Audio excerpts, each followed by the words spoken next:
O tema de hoje é um tema que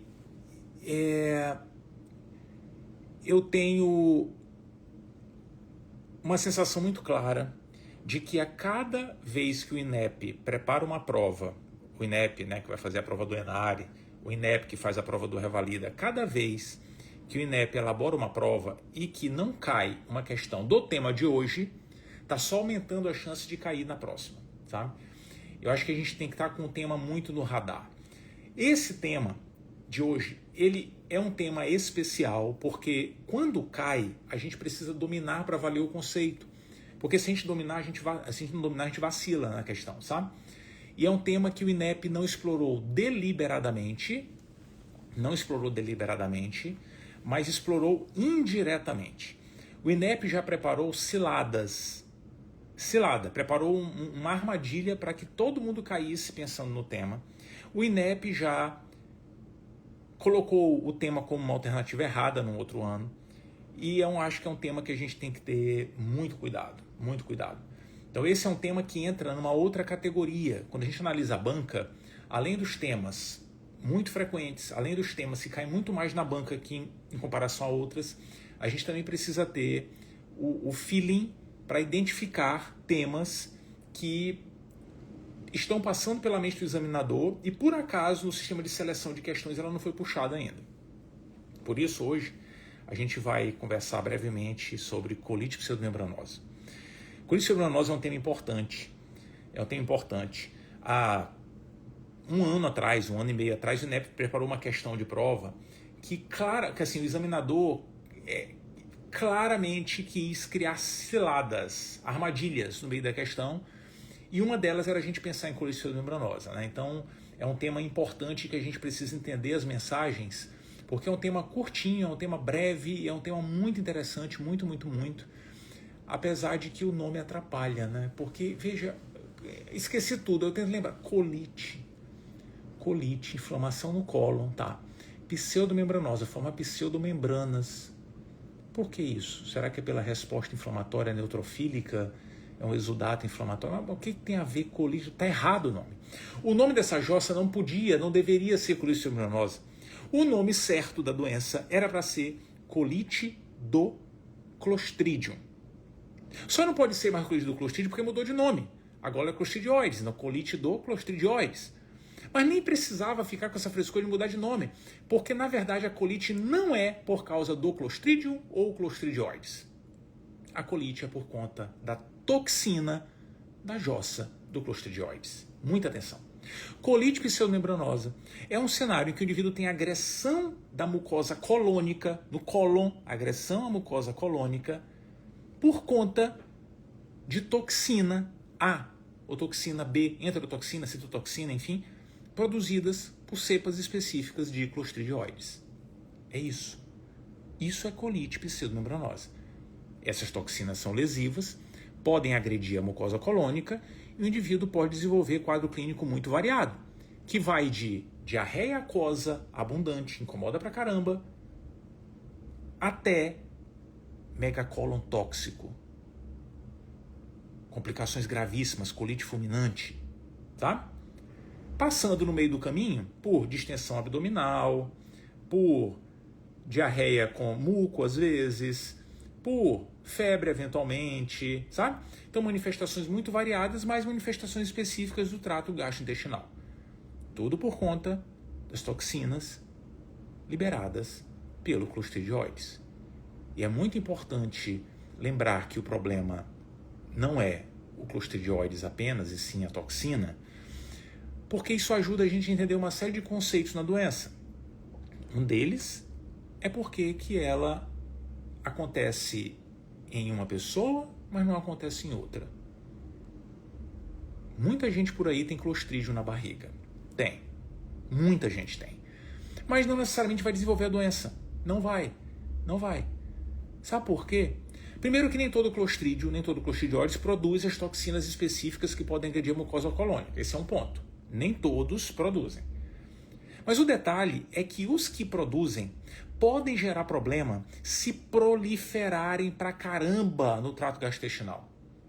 Se a gente tiver uma superpopulação de clostridioides, produzindo muita toxina, é que a colite pode aparecer. Umazinha aqui, outra colar não faz verão não, papai. Tem que ter um monte de toxina. E para que isso ocorra, além de ter clostridioides na jossa da barriga, ele precisa estar sozinho. Sim, sim, sim. Para a colite pseudomembranosa pensar em acontecer, para o clostridioides fazer e acontecer, ele precisa estar só. Quando eu falo estar só, é a gente tirar todas as outras bactérias que dividem o espaço com o clostridioides no trato gastrointestinal. Entendeu? Isso é muito importante. Sabe por quê? É que habitualmente, na história da colite pseudomembranosa, do indivíduo que tem muitas vezes só diarreia aquosa, quem nunca? Tu já tiveste, eu não sei nem o que é isso. Tu já tiveste. Sabe, nessa história, para a gente pensar na doença, a gente vai ter que encontrar uma explicação, uma justificativa. Por que eu vou pensar em colite menor nesse caso aqui? Por quê? Diarreia aquosa todo mundo tem? Não é? Por que vai pensar? Pois é, o fator de risco é muito importante. E o grande fator de risco para que a gente possa desenvolver colite menor, deixar clostridioides, produtor de toxina A ou B sozinho, produzindo toxina tal, é o elemento que mais devasta a flora do trato gastrointestinal. Qual que é mesmo? Uso de antibiótico. Uso de antibiótico, papai, mata o que a gente quer e mata o que a gente não quer. O uso de antibiótico é o fator de risco mais clássico no mundo e no universo para a colite pseudomembranosa. Habitualmente, uma questão de colite pseudomembranosa faz assim: um indivíduo internado no hospital para tratar pneumonia está no terceiro dia de ceftriaxone e claritromicina e passa a apresentar diarreia, blá, blá, blá, e vai. Opa, tem que pensar em colite pseudomembranosa. O uso de antimicrobiano é o grande... E qual antimicrobiano? Qualquer um. Uhum. Tudo bem que a gente sabe que é mais frequente com cefalosporinas, mais frequente com clindamicina, mais frequente com quinolona, tudo bem. Mas qualquer antibiótico pode se associar com colite pseudomembranosa. Qualquer antibiótico, em qualquer local, indivíduo tomando em casa, indivíduo tomando no hospital, qualquer antibiótico. Esse é o grande fator de risco, mas não é só ele, muito cuidado. Não é só ele. Veja, o fator de risco mesmo é o indivíduo ter alteração da flora do trato gastrointestinal. Antibiótico é o grande fator responsável por isso, mas tem outros. O uso de inibidor de bomba de prótons pode ajudar? Pode, ou atrapalhar na verdade. Dieta enteral pode atrapalhar na verdade. Cirurgia do trato digestivo pode, mas pode atrapalhar, entendeu? Todos são fatores que podem contribuir para o surgimento de colite pseudomembranosa. Obviamente, não tenha dúvida que o mais exuberante de todos é o uso de antibiótico. Numa questão, caso clínico, que é o padrão do INEP até, provavelmente o examinador contextualizaria com o uso de antibiótico, provavelmente faria isso. Porque os outros fatores de risco são mais frustros, sabe? Quando a pessoa vai montar uma questão, ela tem que deixar muito na cara o que quer. E aí tem um perigo. É que às vezes a questão tem a diarreia e tem o antibiótico. Mas isso não quer dizer que necessariamente seja colite pseudomembranosa. Não quer. Vou dar o exemplo do INEP. Como eu já falei outras vezes aqui, o INEP tem uma pegada muitas vezes capciosa, sabe? Muitas vezes quer puxar o nosso tapete. E aí qual que é o ponto importante? Teve uma questão do INEP que trouxe um enunciado grande de indivíduo com diarreia e falava que a pessoa estava usando antibiótico. Eu falo assim, beleza, né? Colite pseudomembranosa, tá. Só que tinha um pequeno detalhe, é que essa pessoa tinha uma série de manifestações fora do trato gastrointestinal. Peraí. Colite pseudomembranosa é a doença do intestino. Um monte de manifestação fora do trato gastrointestinal, isso é esquisitíssimo. Não deve ser colite pseudomembranosa, pode ser outra doença. E aí quando a gente olhava a questão com calma, a pessoa tinha usado antibiótico por conta de uma possível infecção de pele, que não melhorou. A pessoa tinha artralgia, tinha outras manifestações, tinha eritema nodoso, enfim. O quadro era de doença inflamatória intestinal. O examinador colocou essa história de uso de antibiótico só para confundir a gente com colite. Como é que eu sei disso? Porque estava na alternativa colite pseudomembranosa. Entendeu? Era só para despistar. Na verdade, o que ele queria chamar a atenção era para a lesão de pele que não tinha melhorado. Que não era infecção coisa alguma, devia ser pioderma gangrenoso, que é uma das manifestações extraintestinais da doença inflamatória intestinal. Quem sabe um dia a gente conversa sobre doenças inflamatórias intestinais aqui, né? Quem sabe. Mas esse é um ponto importante, sabe, da colite. Cuidado, nas provas do INEP, com essas associações imediatas. Cuidado. Às vezes a resposta está ali, mas às vezes não está, não. Essa é uma característica da banca e a gente tem que tomar muito, muito cuidado. Muito. Então, atenção. Fator de risco principal, antibiótico. Existem outros. No INEP, provavelmente vai aparecer um antibiótico, mas nem sempre que aparecer é colicil menor. Tem que tomar muito cuidado. Muito, muito cuidado mesmo. Mas geralmente a história vai estar bem exuberante, sabe? Bem exuberante. É com infecção com os antibióticos e as manifestações gastrointestinais. É assim que a gente pensa. Só que, obviamente, o diagnóstico diferencial é amplo, né? É amplo. Como é que a gente define o diagnóstico? Fácil.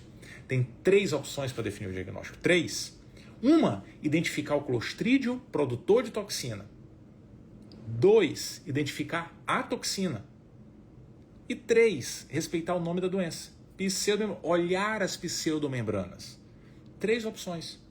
Pode lançar a mão de uma das 3. Essa é a ideia. Ah, dá para achar o clostrídio produtor de toxina? Dá. Dá sim, pesquisando nas fezes, dá.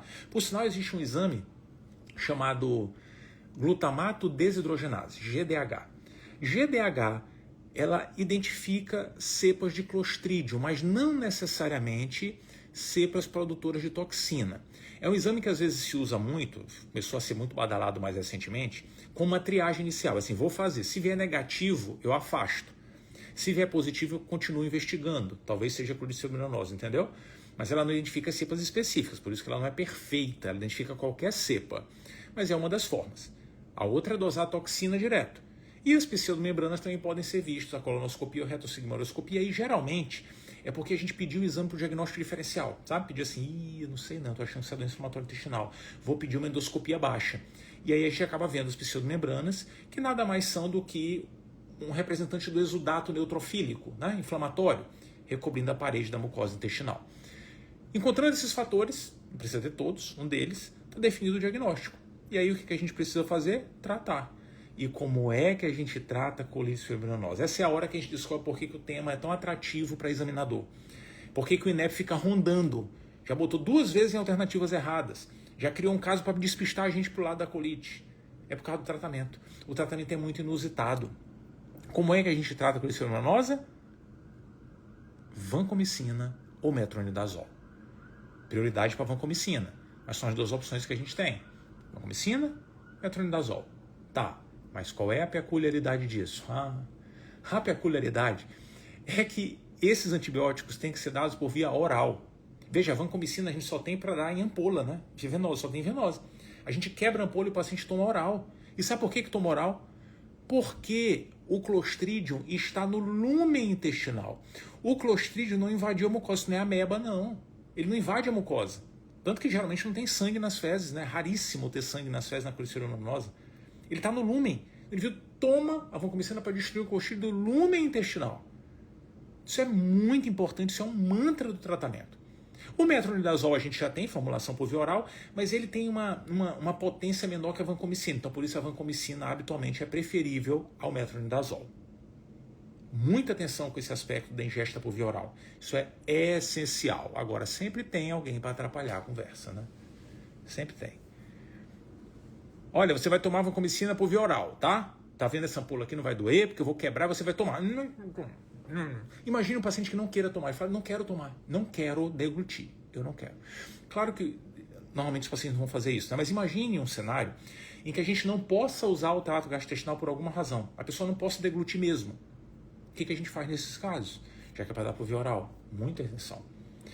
O metronidazol, mas não a vancomicina, pode ser dado na veia e ainda assim tratar a coliciliomenose. Sim, e por quê?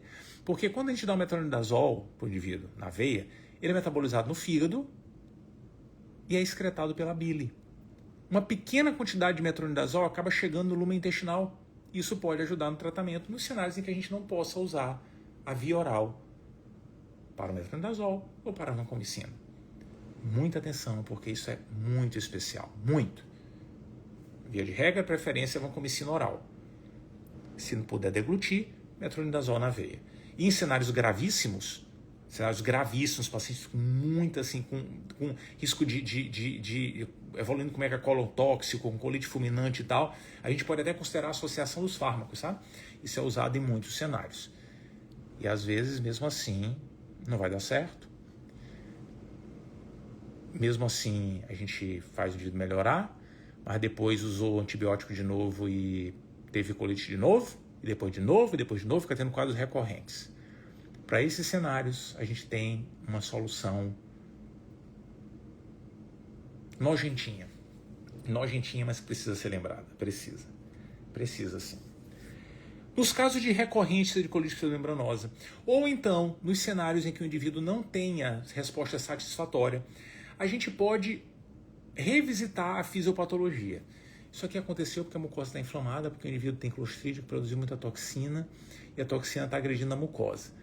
O clostrídio continua lá, a gente não está conseguindo matar, essa já está produzindo mais toxina, está agredindo mais ainda a mucosa. Como é que a gente pode matar isso? Já está dando vancomicina, está dando metronidazol, essa porcaria não melhora de jeito nenhum, já sei. Por que o clostrídio fez isso mesmo? Porque ficou sozinho, porque a gente tirou as outras bactérias da flora do trato gastrointestinal. O que a gente pode fazer? Devolver as bactérias para o indivíduo. Como que se faz isso milagrosamente na medicina? Transplante fecal. Transplante de fezes, que não é com a colherinha que a gente toma, não é dessa forma que é tomado, enfim. Felizmente, né? Mas a ideia do transplante de fezes é que a gente coloque no trato gastrointestinal do indivíduo fezes de um indivíduo teoricamente saudável. A gente transplanta, na verdade, a flora do trato gastrointestinal de uma pessoa saudável. E sim, isso tem um impacto importante nas recorrências e também ajuda, é um tratamento adjuvante no cenário de gravidade. Nojento, mas legal. Tema esquisito, mas muito bom. Tema delicioso e que se aparecer na prova, a gente não vacila de jeito nenhum. Essa era a conversa de hoje, direto e reto, colite pseudomembranosa. Eu tenho cupons, né?